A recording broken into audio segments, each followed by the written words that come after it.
हरे कृष्णा। आज की इस क्लास में सभी भक्तों का स्वागत है। हम प्रभुपाद लीलामृत की क्लास कीर्तन से स्टार्ट करेंगे। जय राधा माधव कुंज बिहारी,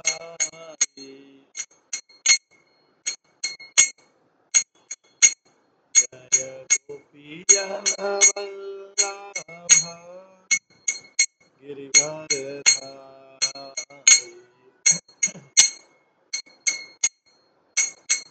यशोदानंदन व्रज जनरंजन,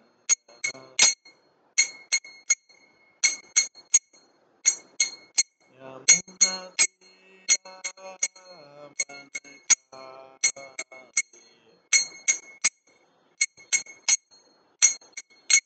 जय राधा माधव कुंज बिहारी।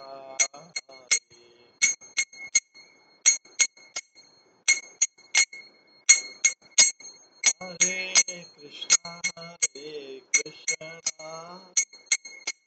कृष्णा कृष्णा हरे हरे, हरे Ram Ram Hare Hare.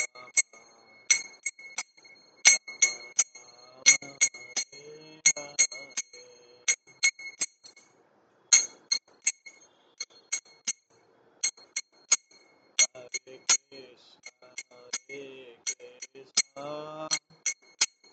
Krishna, Krishna Krishna, Hare Hare,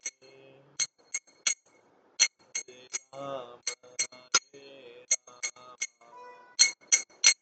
Rama Rama, Hare Hare,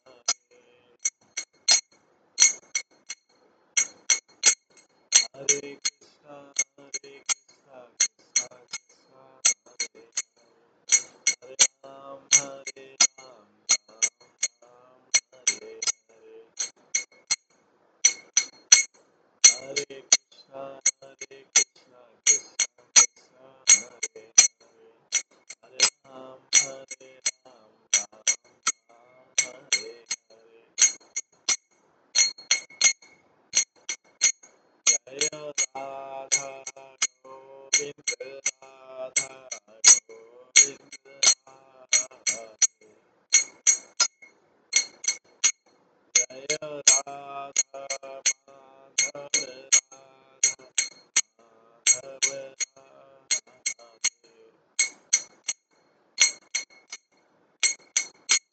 Jaya Gauranga, Gauranga,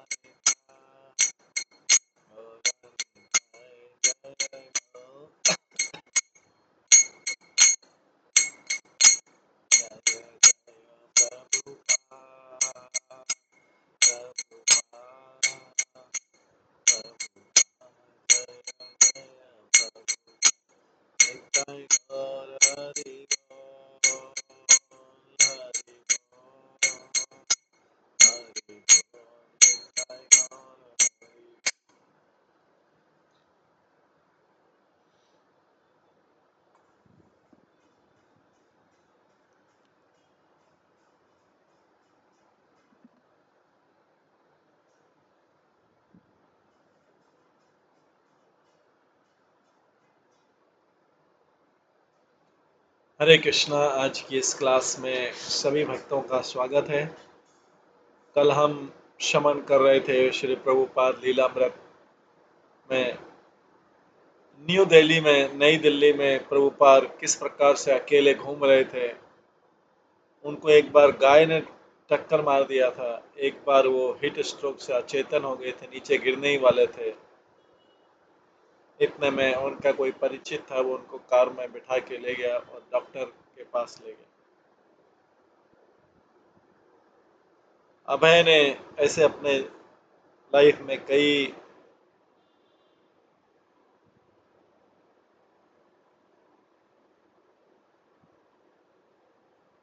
समस्याएं देखी। प्रभुपाद लिखते हैं कि इस संसार में धन की कोई कमी नहीं है। संसार में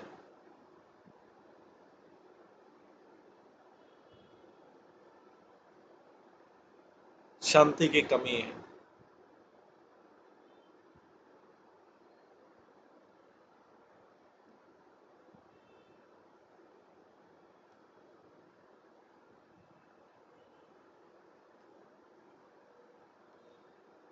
और प्रभुपाद लिखते हैं कि जब वो पोस्ट मास्टर से मिलते हैं, पोस्ट मास्टर उनको बोलता है कि भगवान के अगर हम अपना ड्यूटी कर रहे हैं तो भगवान की पूजा करने की क्या ज़रूरत। अगर हम ईमानदार हैं, हम मॉरल हैं, तो हम किसी को नुकसान नहीं पहुंचा रहे हैं। अगर हम इस प्रकार से काम करते हैं तो भगवान की पूजा करने की क्या जरूरत।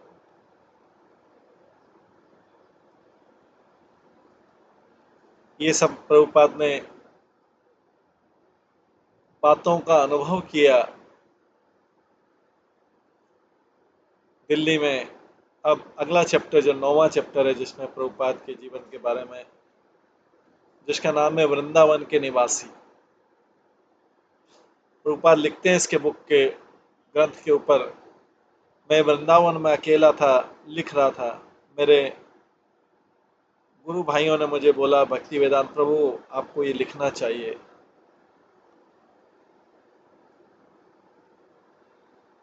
आपको संन्यास ले लेना चाहिए। बिना संन्यास लिए कोई भी प्रवक्ता प्रचारक नहीं बन सकता। उन्होंने बोला,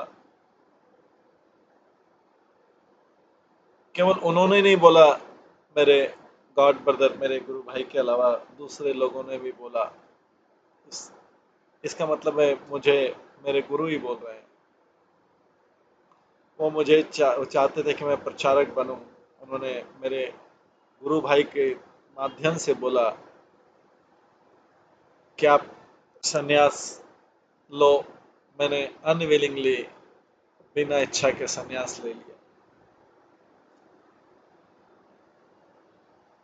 ये का शीर्षक है।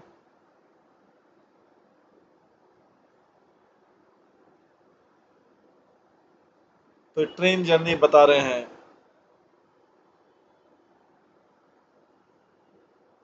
कि किस प्रकार से जो पैसेंजर कार थी उस लोकोमोटिव इंजन के आगे चली गई,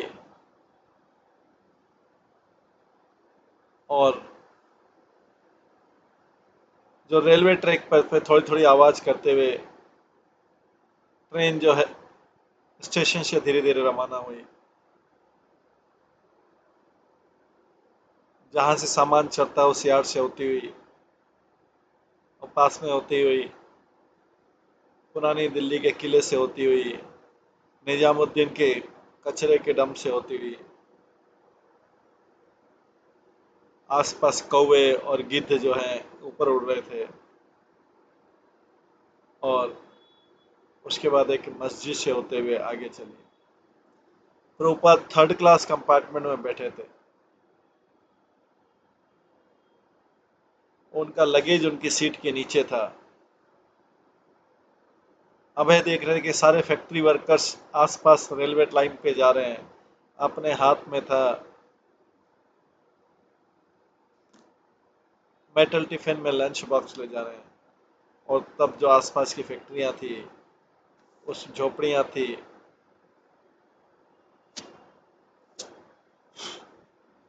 झोपड़ियां थी, मिट्टी की झोपड़ियां थी और तिनकों की। वो इस तरीके से आगे चलते गए। तारपोलिन टेंट वाले लगे हुए थे। गाय के गोबर की अग्नि से मॉर्निंग में, उसके बाद बड़ी बड़ी building, Indraprastha electrical power house, वो भी धुआं उगल रहा था।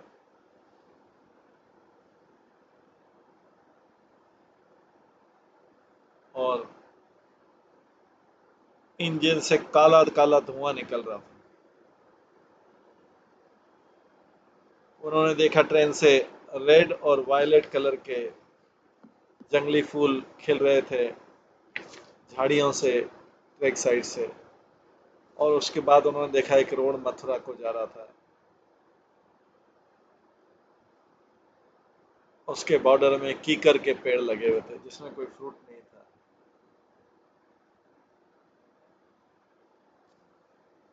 ये मॉर्निंग ट्रेन थी जो आगरा जा रही थी और बहुत कम पैसेंजर थे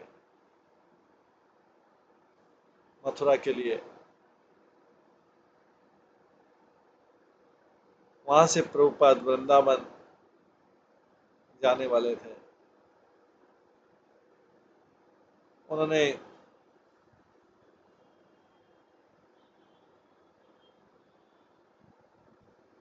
बहुत इंडियन रेलवे में बहुत यात्राएं की है 1920, 30 और 40 में, जब वो बिजनेस बंगाल में बिजनेस के लिए जाते थे। पंजाब, उत्तर प्रदेश, महाराष्ट्र, आंध्र प्रदेश में यात्रा की। उससे पहले भी वृंदावन कई बार जा चुके हैं अपने बाल्यकाल में।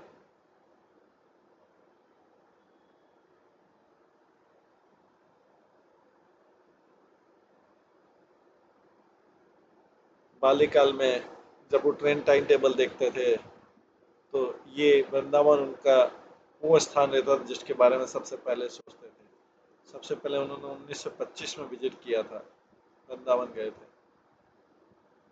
जब वो आगरा बिजनेस के लिए थे पास।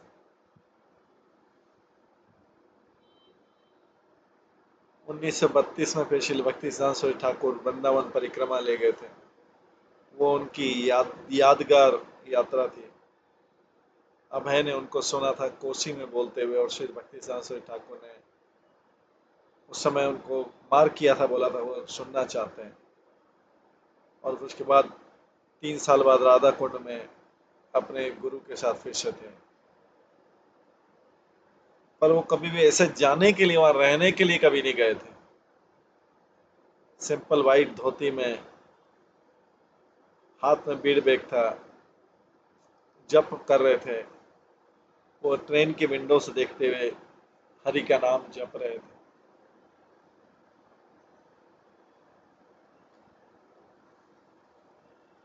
ट्रेन फरीदाबाद के पास में से जंगलों से पास होती हुई एग्रीकल्चर फील्ड में खेती के उधर से निकलती हुई बीच बीच में गेहूं, दाल और गन्ने की खेती के थे।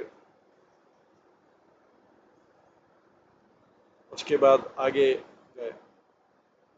आगे बिना खेती वाली जमीन थी। इसके बाद ट्रेन तेजी से स्पीड से बढ़ती गई। जंगल से खिड़की से देख रहे थे गांव के गांव पास होते जा रहे थे।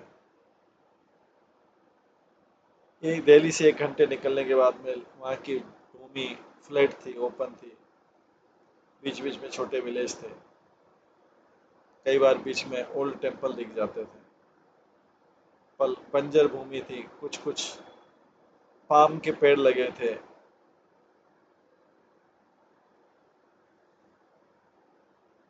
अब उसके बाद में खेती की जमीन थी। लंबे समय से अभय वृंदावन की शरण लेना चाहते थे और अब उनके वृंदावन की शरण लेने में कोई बाधा नहीं थी। उनका उद्देश्य सेम था। वो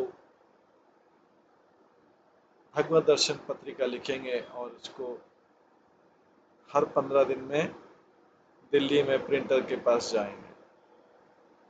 जहाँ तक हो सके वो यात्रा, अगर उनके लिए ट्रैवल करना संभव है, वो दिल्ली लौट आएंगे और वहाँ पे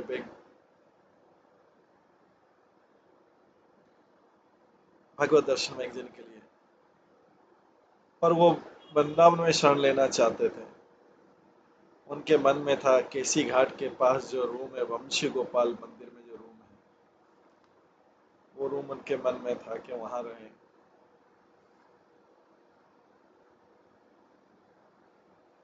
वहां से पूरा वृंदावन नजर आता था। और 1953 से जब वो झांसी थे, उन्होंने उस वृंदावन के टेम्पल के मैनेजर के टच में थे, वंशी गोपाल,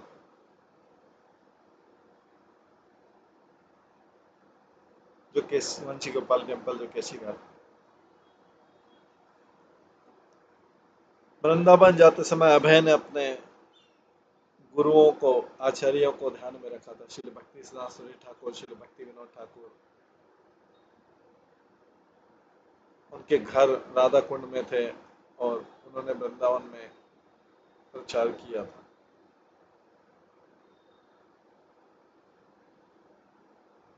गौर के ध्वज बाबा जी महाराज, जगन्नाथ बाबा जी महाराज, विश्वनाथ चक्री ठाकुर, नरोत्तम दास ठाकुर वहां पे वृंदावन में रहे थे या नवदीप में रहे थे, चैतन्य महाप्रभु के जन्म स्थान के पास।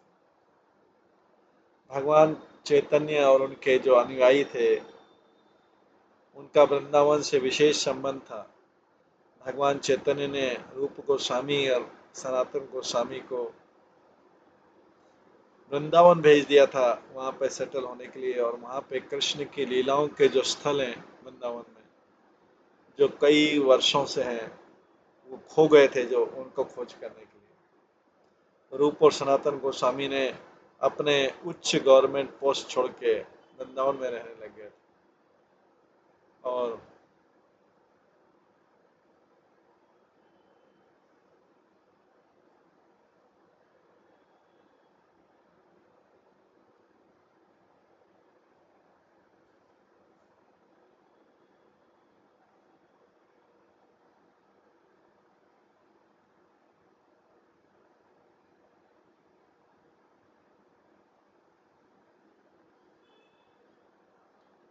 उनका कोई सिंपल लंगोट में रहते थे, कोपीन में रहते थे, उनका कोई निवास स्थान नहीं था फिक्स, अलग अलग वृक्ष के नीचे रहते थे। वो दोनों, और जीव गोस्वामी, रघुनाथ दास गोस्वामी, रघुनाथ भट्ट गोस्वामी और गोपाल भट्ट गोस्वामी, जो वृंदावन के 6 गोस्वामी के रूप में पूजित हैं, उन्होंने कृष्ण भक्ति के ऊपर बहुत सारे साहित्य लिखे हैं। उन्होंने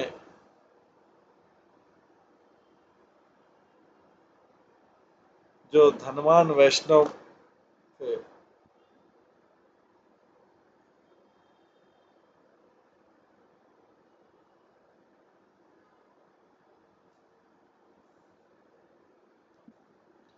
उनको उनसे वृंदावन में बड़े बड़े टेम्पल बनवाए, गोविंद जी, मदन मोहन, राधा दामोदर, राधा रमन।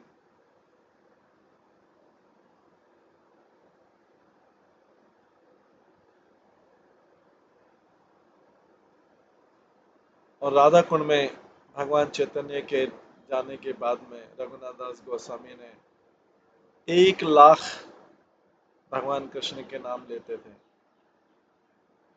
और कई कई घंटों तक उपदेश देते थे डेली चैतन्य महाप्रभु की लीलाओं के ऊपर।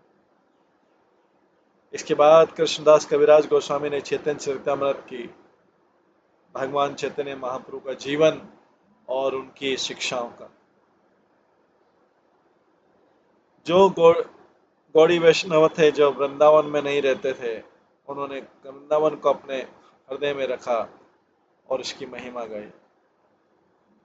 चैतन्य चरितमृत वर्णन करती जो महान आनंद है जो चैतन्य महाप्रभु ने अनुभव किया पुरी से वृंदावन जाते समय। श्री चैतन्य महाप्रभु का जो मन था वो हमेशा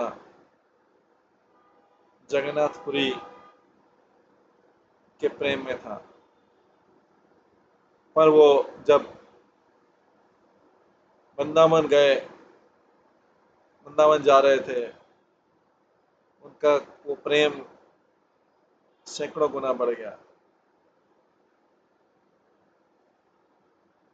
भगवान का प्रेम 1000 गुना बढ़ गया चैतन्य महाप्रभु को जब उन्होंने मथुरा दर्शन किया, और 1,00,000 गुना बढ़ गया जब उन्होंने वृंदावन के वनों में भ्रमण किया। श्री चैतन्य महाप्रभु जहाँ कहीं भी थे, वृंदावन का नाम जो था वो उनको सफिशिएंट था उनका प्रेम बढ़ाने के लिए। जब वो वास्तव में वृंदावन में यात्रा कर रहे थे, उनका मन वृंदावन दिन और रात्रि भगवान के प्रेम में था। वो खाते थे और स्नान करते थे केवल हैबिट रखने के लिए, नहीं तो उनको जरूरत नहीं थी। वृंदावन जो है भगवान कृष्ण के आध्यात्मिक धाम धाम का,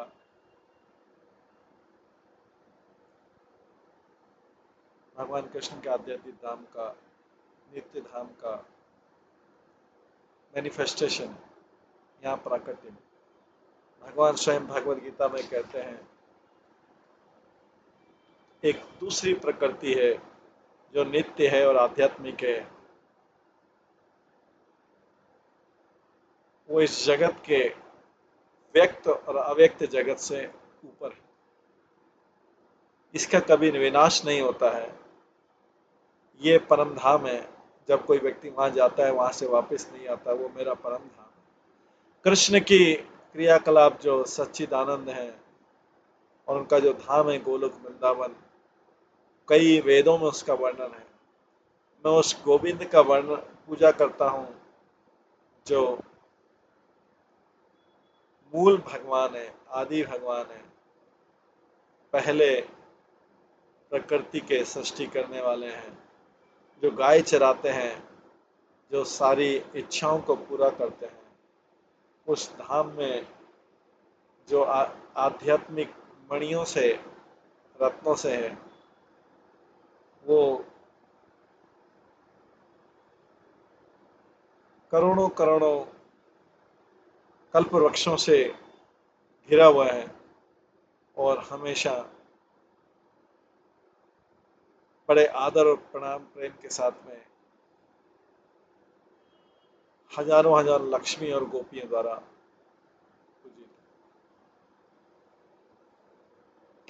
हालांकि भगवान कृष्ण का जो धाम है गोलोक वृंदावन, वो भौतिक जगत से ऊपर है। जब कृष्ण पृथ्वी पर आते हैं,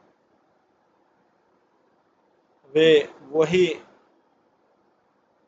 जो उनका नित्य धाम है वृंदावन पृथ्वी में, वहीं पे अपनी लीलाएं करते हैं। वो जो 84 स्क्वायर मील का हिस्सा है, वो आध्यात्मिक जगत में जो वृंदावन है उसका हिस्सा।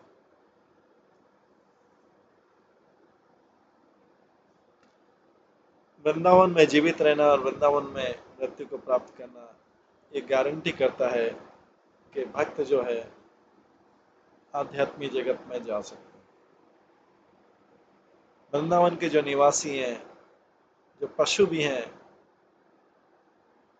वो भी बहुत उच्च श्रेणी के, और अपने जीवन के अंत में वे गोलोक वृंदावन जाएंगे। लॉर्ड ब्रह्मा ब्रह्मा जी इसलिए प्रार्थना करते हैं कि वे एक घास के तिनके के रूप में वृंदावन में जन्म लेना चाहते हैं। वृंदावन के बाहर जिससे भगवान के शुद्ध भक्त उनको शुद्धिकरण करेंगे और अपने चरणों की धूल से। और वैष्णव शास्त्र घोषणा करते हैं एक केवल छोटी ट्रिप से वृंदावन के व्यक्ति को अपने हृदय में भगवान का साक्षात्कार कर सकते।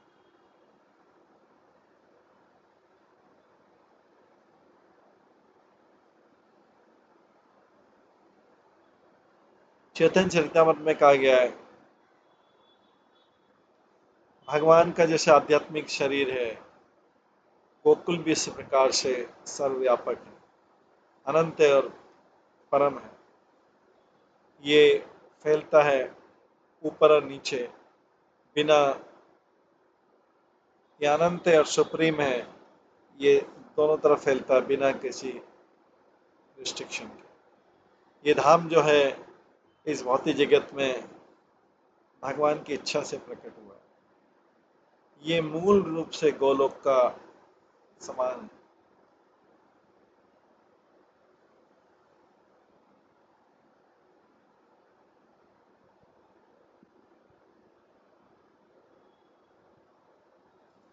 मूल रूप से गोलोक गोकुल के समान है। ये दोनों अलग अलग शरीर नहीं है। ये चिंतामणि है, और जो इसके साथ साथ जो वन है वो डिजायर ट्री से कल्प वृक्ष है। हालांकि भौतिक आंखें उनको एक सामान्य स्थान के रूप में देखती हैं। जो आइडियल प्लेस है, आदर्श स्थान है कृष्ण कॉन्शसनेस करने के लिए ब्रजभूमि में या वृंदावन में, यहाँ पे लोग स्वाभाविक रूप से भगवान कृष्ण से प्रेम करने के लिए इंक्लाइंड होते हैं, और कृष्ण जो है नेचुरली इंक्लाइंड रहते हैं उनसे प्रेम करने के।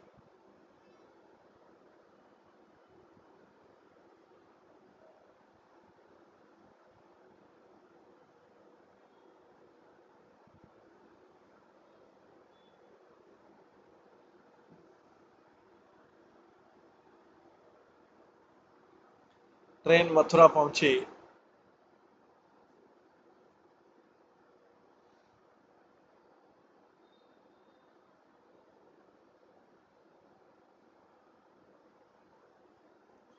ट्रेन मथुरा पहुंची। अभय अपने लगेज के साथ में मथुरा स्टेशन पर नीचे उतरे और आसपास देखा। नया नया मथुरा जंक्शन बना था, बिल्डिंग थी। वहां पे उसको एक तांगे वाला मिला, उनको किराया तय हुआ और केसी घाट के लिए प्रभुपाद जाने लगे।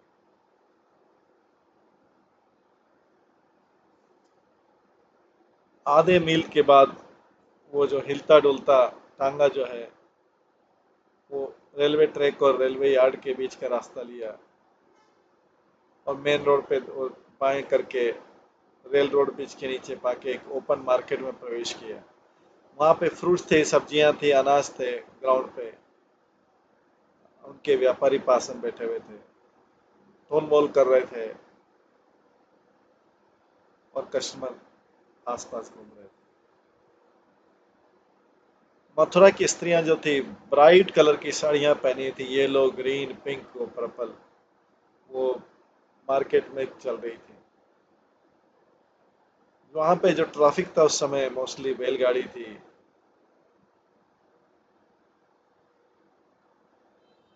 और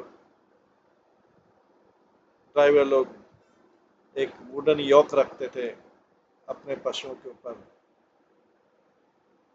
और बैल को मारते मारते एक वुडन हैंडल से आगे चलते। हालांकि ये मथुरा जो था अपनी वृंदावन ट्रिप में ये सबसे ज़्यादा पॉपुलेशन वाला था, पर दिल्ली की तुलना में बहुत सादा और गांव वाला था। सूरी जो है वो अपनी उच्च अवस्था में था, बट टांगा का जो टॉप है उससे पार्शियल शेल्टर मिलता, उससे छाया मिलती थी। उसके बाद बाजार के आगे रोड जो है दाहिने मुड़ा, और अभय ने देखा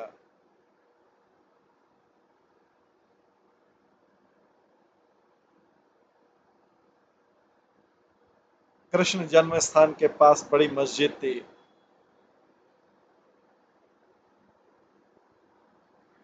जहाँ पे कृष्ण का जन्म हुआ था।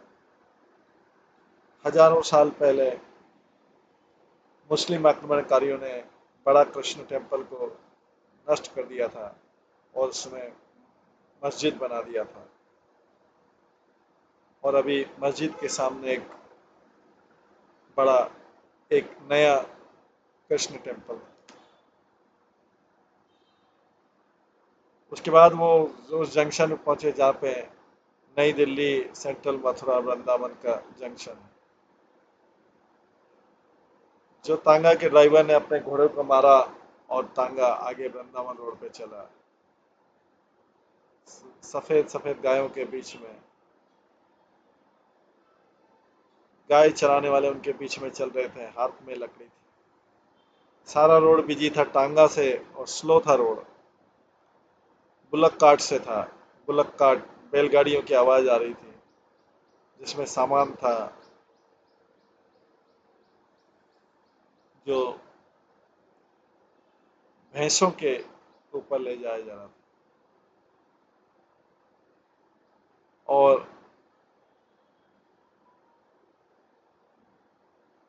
कई जगह गधे भी ले जा रहे थे सामान, जैसे लकड़ी और रेती का सामान।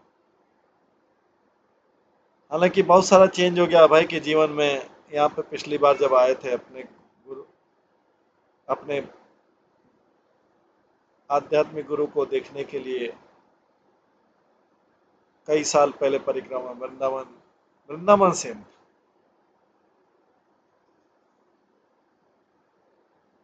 उन्होंने सोचा कि उन्होंने ये सबसे अच्छी चीज की है जो यहाँ पे आए। दिल्ली की जो गर्मी थी, ट्रैफिक था, जहरीली गैस थी, हवाएं थी, और रजोगुण के मनुष्य जो थे, ये स्वाभाविक रिलीफ था।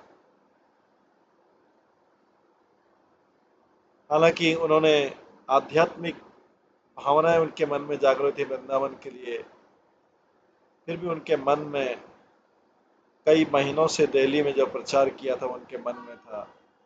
सिटी की सड़कें, वो स्वयं एक स्थान से दूसरे स्थान में जा रहे, हाथों में भगवत दर्शन मैगजीन था। दिल्ली की लाइफ जो थी कांस्टेंट, लगातार बहुत उथल पुथल वाला प्रचार था। अब वो 60 साल से ज्यादा के हो गए, पर वृंदावन में रिटायर होने नहीं आए। वो अपने ग्रस्त जीवन से रिटायर हुए हैं, पर अपनी जिम्मेदारियों से, भगवत दर्शन की जिम्मेदारियों से रिटायर नहीं हुए, उससे निवृत्त नहीं। वो भगवत दर्शन को उतना पॉपुलर और सोफिस्टिकेटेड, जैसे इलस्ट्रेटेड वीकली बनाना चाहते थे। वृंदावन में रहते तो दिल्ली जाते थे, पर वो प्रचार कभी खत्म नहीं करते।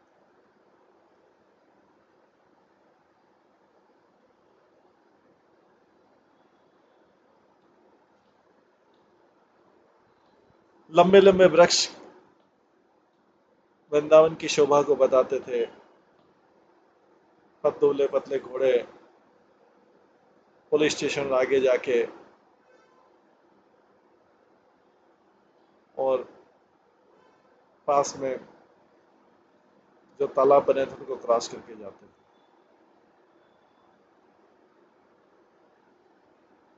दोनों तरफ गार्डन थे, लोगों के प्राइवेट गार्डन थे और आश्रम थे।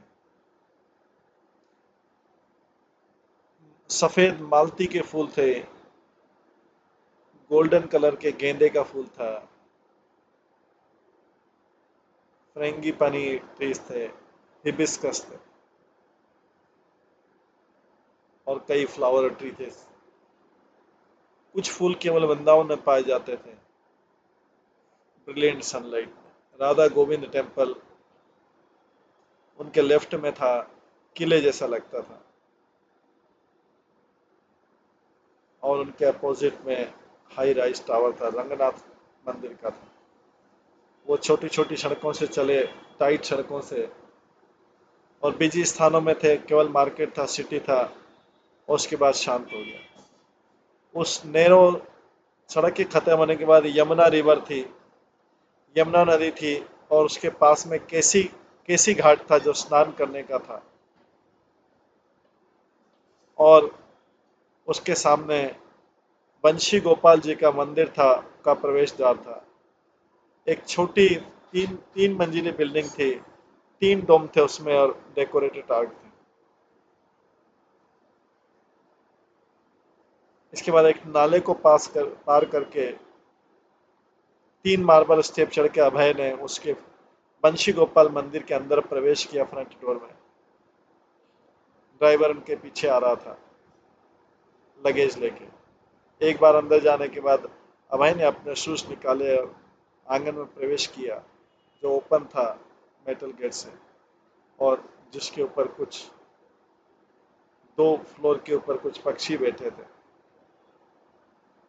कोर्टयार्ड की एक तरफ सूर्य का प्रकाश आ रहा था, जहाँ पे एक पिलर के ऊपर तुलसी का पौधा, जो मंदिर था शांत और कूल था, शीतल था। और आंगन के पास में विग्रह रूम था, उसका डोर लॉक था। उसके ऊपर एक मेजनाइन था, मेजनाइन फ्लोर था, उसमें रूम थे जो जिसके प्रवेश द्वार बाहर से दिखाई देते थे।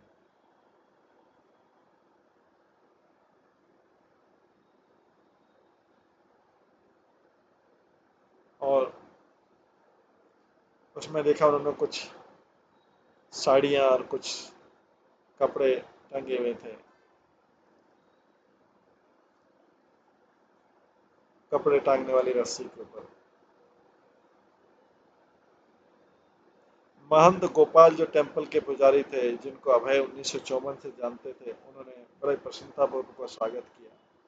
वो भी अभय की उम्र के थे और उनके भी सफेद बाल थे और ऐसी दाढ़ी बिखरी हुई थी। हालांकि अभय का ड्रेस अच्छा था।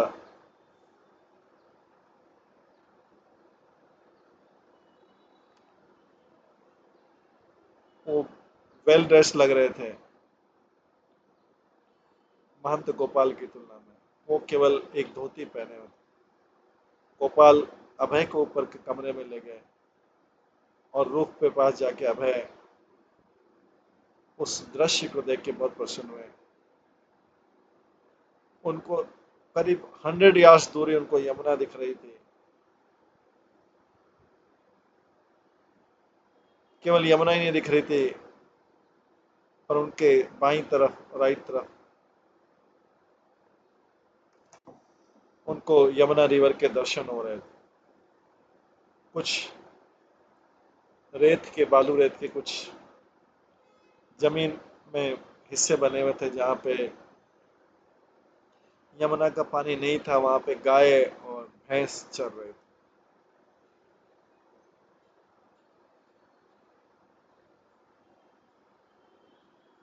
यमुना के किनारे। और बाकी वृक्ष थे जहां तक वो देख सकते थे। दूसरी दिशा में वृंदावन का नगर था। कई मंदिर दिखाई दे रहे थे, उनके डोम दिखाई दे रहे थे। अभय का रूम, जो कि रूप में केवल एक ही था, बहुत छोटा था, नैरो डबल डोर था और खिड़की थी। अपार्टमेंट की छत पे मंकी देख रहे थे, बैठे थे। डोर के बाहर एक 2 फुट ऊंचा सीमेंट का पिरामिड था, जो ये बताता था कि इसके नीचे टेम्पल है। अभय ने रूम में प्रवेश किया।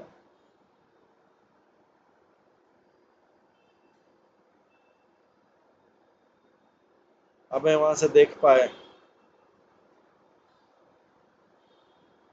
जिसमें बार लगी हुई थी, रॉड वाली जो बार्ड विंडोज थी, वो देख पाए। केसी घाट दिख रहा था,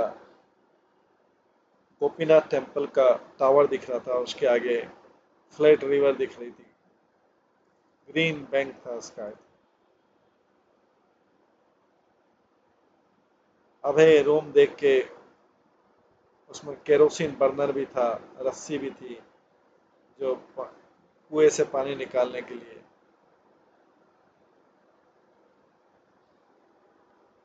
गोपाल ने एक तैयार किया था, गवर्नमेंट स्टैम्प का रेंटल एग्रीमेंट किया था।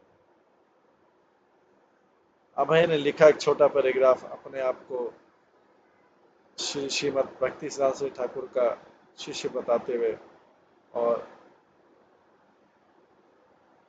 रेंटिन उनमें 5 रुपए पर मंथ का किया। दोनों पार्टी ने साइन किया।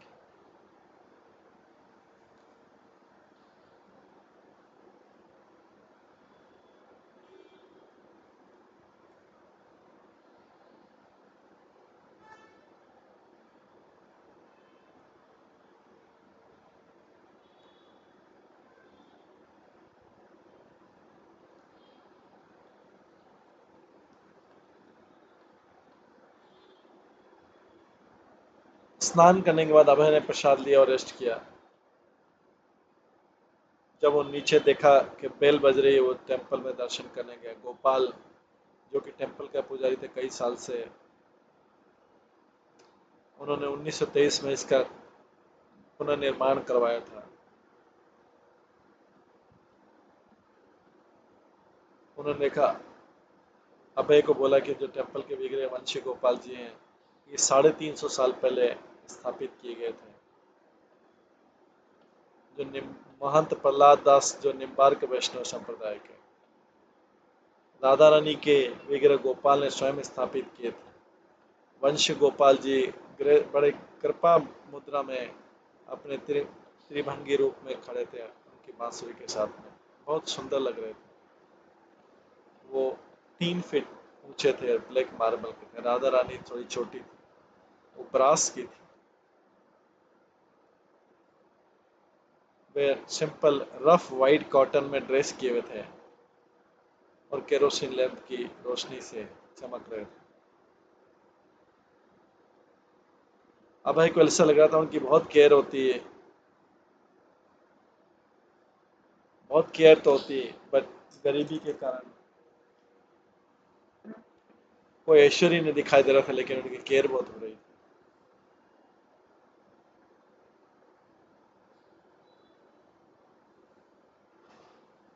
वो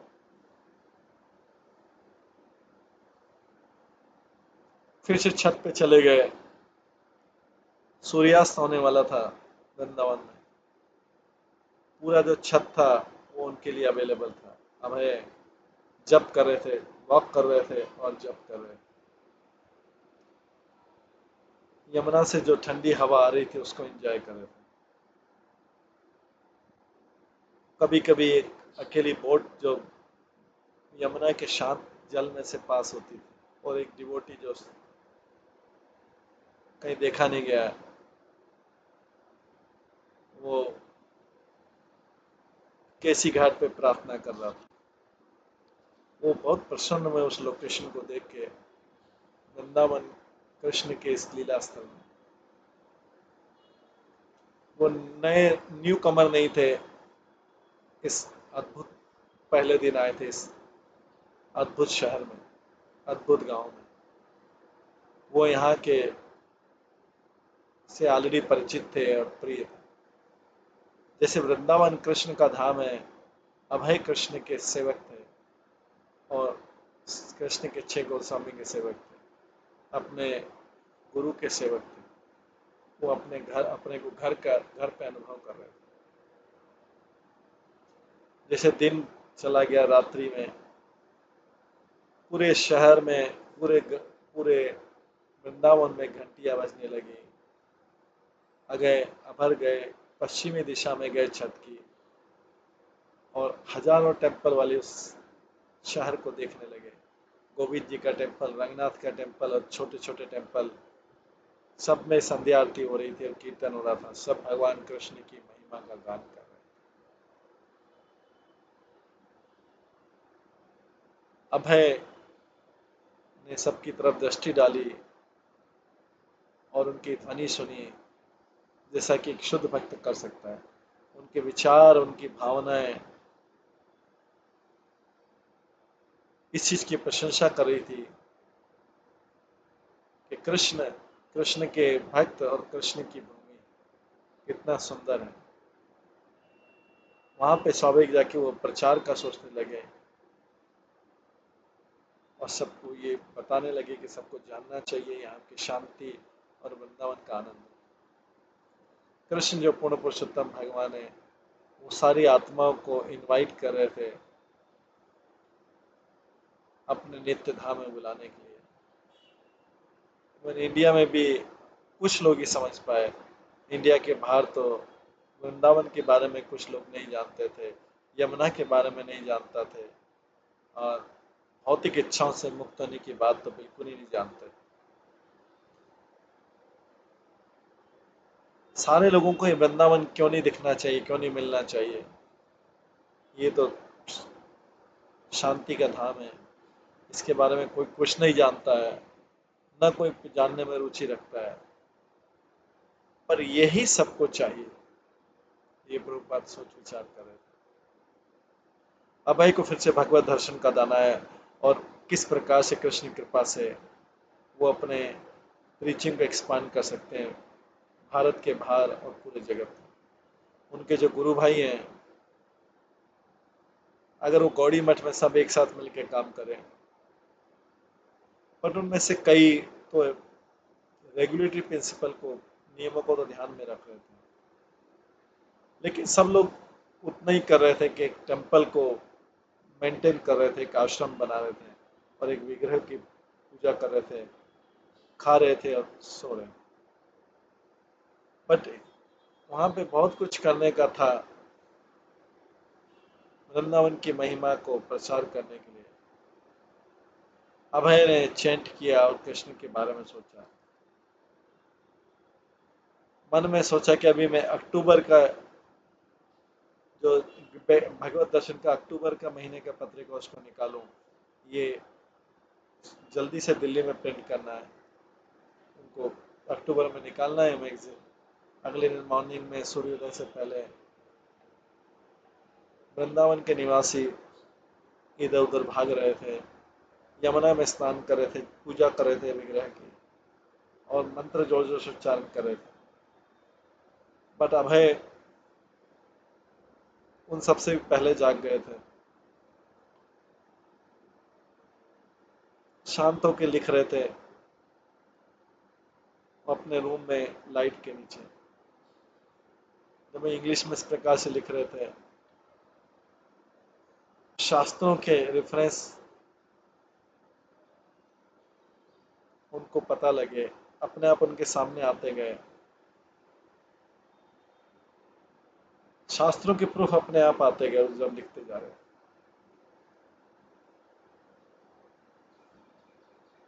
घंटों की घंटों लिखते रहे, पेज के बाद पेज लिखते रहे एक्सरसाइज बुक में, जब तक कि पक्षियों की चहचहाट की आवाज नहीं और डार्कनेस खत्म नहीं हुआ।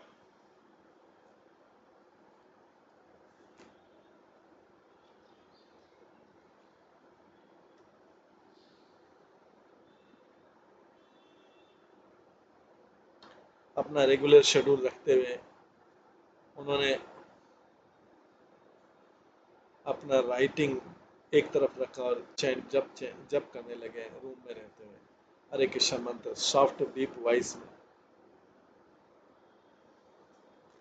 पहली लाइट की पहली किरण के पहले ही यमुना दृश्य थी। कुछ बाबा जी प्रार्थना करते हुए सड़क पर प्रार्थना करते यमुना की तरफ गए। 4 बजे तो टेम्पल बेल, पूरी सिटी के वृंदावन की टेम्पल बेल बजने लगी, मंगला आरती होने लगी विग्रह की। अभय ने उसके बाद भी 1 घंटे और चैंटिंग की। उसके बाद में स्नान करने के लिए बकेट नीचे गिराई और उसकी लंबी रोप से और पानी को ऊपर टॉप पे लिया।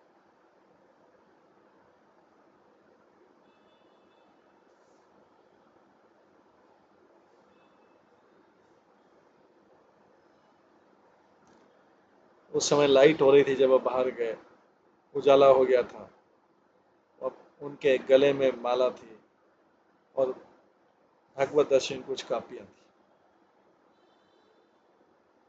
राइट में जाते टेम्पल की तरफ वो टेढ़ी मेढ़ी गलियों से निकले,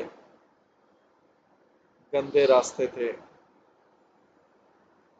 कई गलियां क्रॉस करी थी, इस प्रकार से वो होते हुए गए। उस एरिया में कोई शॉप नहीं था, केवल शांत बिल्डिंग थी, कई बिल्डिंग 100-100 साल पुरानी थी। पड़ोस शांत था, क्लॉज शटर के अंदर कुछ लोग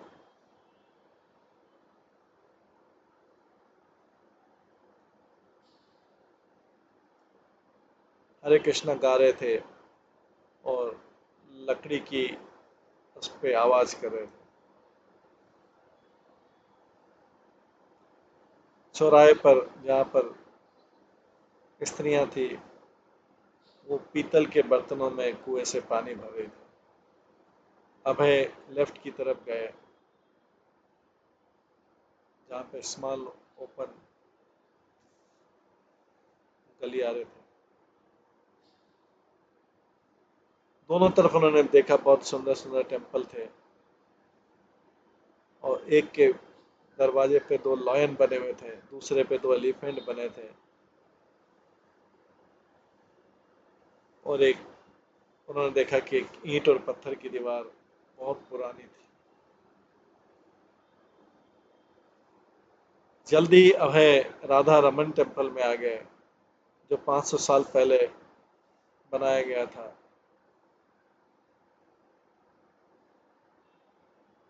गोपाल भट्ट गोस्वामी के द्वारा, जो चैतन्य महाप्रभु के मुख्य अनुयायी थे।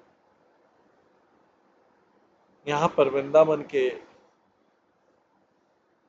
निवासी आ जा रहे थे अपने अपने संकल्प के अनुसार।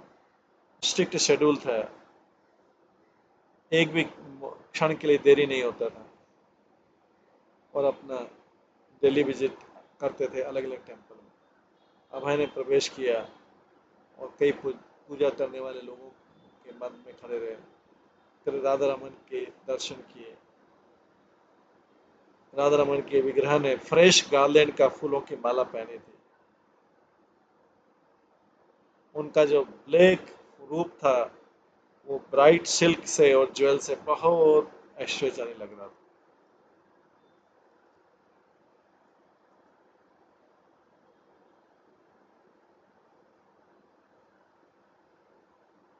इसके बाद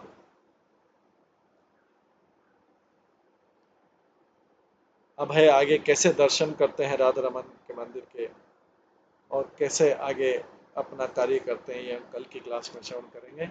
आज की क्लास के यहीं पे विराम देते हैं। सभी भक्तों का बहुत बहुत धन्यवाद। सब भक्तों के लिए एक बार हरे कृष्ण महामंत्र का जप करते हैं। हरे कृष्णा कृष्णा कृष्णा हरे हरे, हरे राम राम राम हरे। श्री प्रभुपाद लीलामृत ग्रंथ की जय, शिल प्रभुपाद की जय। सभी